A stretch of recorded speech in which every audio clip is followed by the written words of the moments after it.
evaluasinya bahwa penyidik akan mengembangkan dengan meminta keterangan ahli pidana dan ahli digital. Itu saja. Ya, tadi berapa pertanyaan Bang? Kalau aku tadi sekitar 25 pertanyaan ya.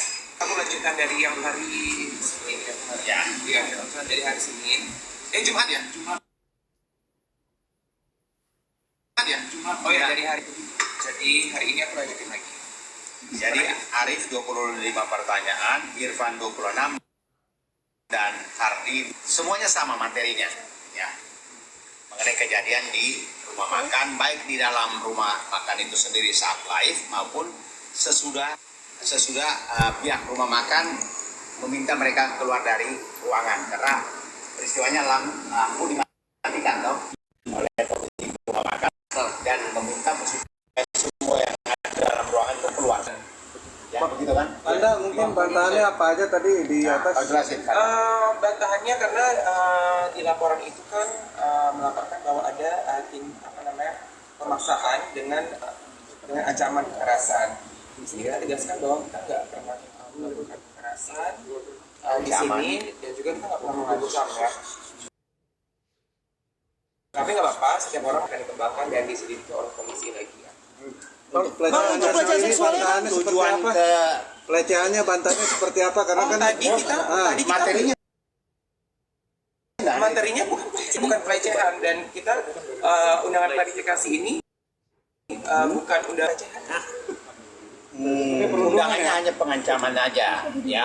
Kemarin kan digadang katanya ada Tidak ada pelecehan, nggak disentuh apa-apanya, nggak ada verbal pun tidak ada. Jadi tidak ada kejadian yang namanya pelecehan, ya toh. Kemudian yang kejadian di sana itu tujuan, tadi ditanya penyidik, apa maksud tujuan datang ke rumah makan? Nah, mereka menjelaskan bahwa ketika setelah dari BP POM, karena BP POM pada hari itu mengundang semua yang namanya sekitar ini untuk mendapat pencerahan bahwa yang berhak untuk mereview suatu produk hanya BP POM, ya. Tetapi setelah keluar dari BP POM, ada netizen yang menginformasikan bahwa Doktif sedang live, kemudian disamperin ke sana. Tujuannya adalah untuk meminta klarifikasi bahwa yang direview itu menurut Doktif kan produk dari SS.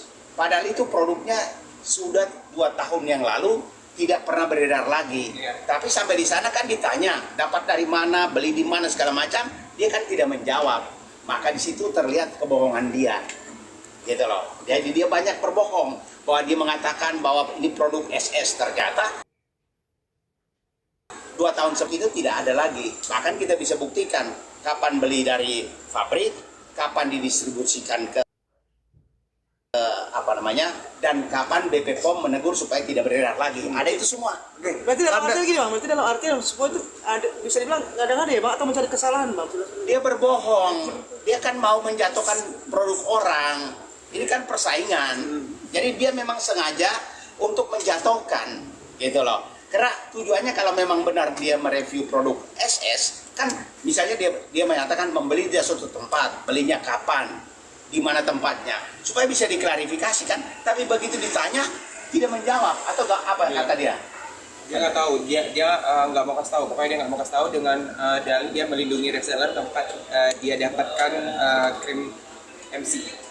Bang, ini kan banyak yang bilang kayak tujuan lu bener tapi caranya yang salah Bang, menyayangkan caranya seperti itu. Mungkin tanggapan lu gimana sih Bang? Menurut saya sih kan di situ nggak ada kita nggak ngancam, Datang bertanya. Juga ini malah di situ juga kita ada jokes ya, ada jokes yang buat Jokesnya misalnya begini, lo dapat dari mana? Pakai ini ternyata apa istilah lo bilang bopeng. Iya. Nah, bopeng ini apa? Bopeng lo ini. Jadi banyak jokesnya dan itu dalam rekaman semua ada. Oke, Bang, berarti info ini adalah gini, tidak ada pasal pelecehan seksual yang dilakukan? Nggak ada. Ya? Tadi pemeriksaan pun tidak ada. Tidak disentuh, tidak ada ucapan yang mengarah ke seksual. Nah, di gambar itu ada seorang laki-laki yang datang terus langsung pergi, itu siapa kalau boleh tahu? Yang mana? Yang dia seolah-olah melakukan provokasi atau Wah, apa itu? tahu kan banyak video putarannya banyak Iya, dan banyak orang. kan ada gambar laki-laki datang terus buka baju langsung pergi gitu, ada nggak? Di video nggak ada itu. Tadi Iya, nggak diperlihatkan. karena waktu preskon pertama kali Doktip ada hal-hal yang seperti itu dibicarakan. Dari pihak sana ngomong Oh, gitu. tapi tadi nggak ditanyakan ya? Dan karena di dalamnya kan ada timnya Doktip, ada tim ini. Jadi yang mana kita tidak tahu, tapi tadi tidak diperlihatkan rekaman itu. Mana ada laporan yang beredar gimana sih yang sekarang viral? Rekaman suara yang beredar, oke, ini terlepas dari masalah ini, aku mau kasih tahu kalian bahwa ini memang dia punya niat tersembunyi di balik review-review skincare ini. Ya, terbukti dari kemarin dia pernah ada kabar bahwa dia ketemu sama suami Dr. Reza di Starbucks Cilegon. Dia itu membantah dan mengatakan bahwa itu adalah fitnah. Ya, dia bertemu dengan salah satu sales sales pabrik obat. Nah, ternyata dia memang ketemu dengan dengan suami Dr. Reza dan dia juga di situ meminta sejumlah uang 2 juta dolar Singapura atau 20 miliar lebih kurang ya, dan membawa-bawa nama Kapolri, membawa-bawa nama DPR dan juga dia membawa-bawa nama presiden ya di situ. Ya, kalau kalian mau lihat fotonya, aku sekarang bisa lihat ya. Agak tengah nih. Tahan, Bang, tahan. Bisa dijelasin Bang, sambil dijelasin apa? Bisa sambil jelasin Bang. Ya, jadi ini adalah ada tanggalnya, ini tanggal 27 bulan 11. Ini tanggal 27 bulan 11 ya, seorang doktif atau Dokter Samira itu pergi ya bersama Dokter Mufid ke salah satu cabang Starbucks yang ada di Cilegon, dan di situ dia meminta uang sejumlah 2 juta dolar Singapura atau lebih kurang 20 miliar lebih. Alasannya apa? Saya nggak tahu alasan tepatnya apa, tapi di sini dia membawa nama Kapolri, membawa nama presiden, membawa nama-nama DPR. Saya juga nggak tahu ya. Saya harap ini bisa diusut tuntas, karena kalau ini nggak diusut tuntas nanti oknum yang seperti ini lagi. Itu sih harapan saya. Waktu itu dikasih atau Perjuangan pemberasan. waktu itu dikasih? Karena uangnya belum nyebrang ya. Oke, Karena uangnya belum nyebrang. Beda sama Nikita Mirzani yang uangnya udah nyebrang. Ya, transfer 2M dan cash. mana tadi kamu bilang bahwa ada motif lain. Bisa dibilang nggak sih bahwa di balik review ini memang ada sindikat? Dalam artian Kalau sindikat aku ada niatan lain lah dalam artian. iya, pokoknya sih ada niatan lain gitu. Ada niatan lain dalam mereview ini. Melihatnya ini TSM nggak sih? Hah? TSM nggak sih? Terstruktur, Iya, sistematis, iya, dan masif.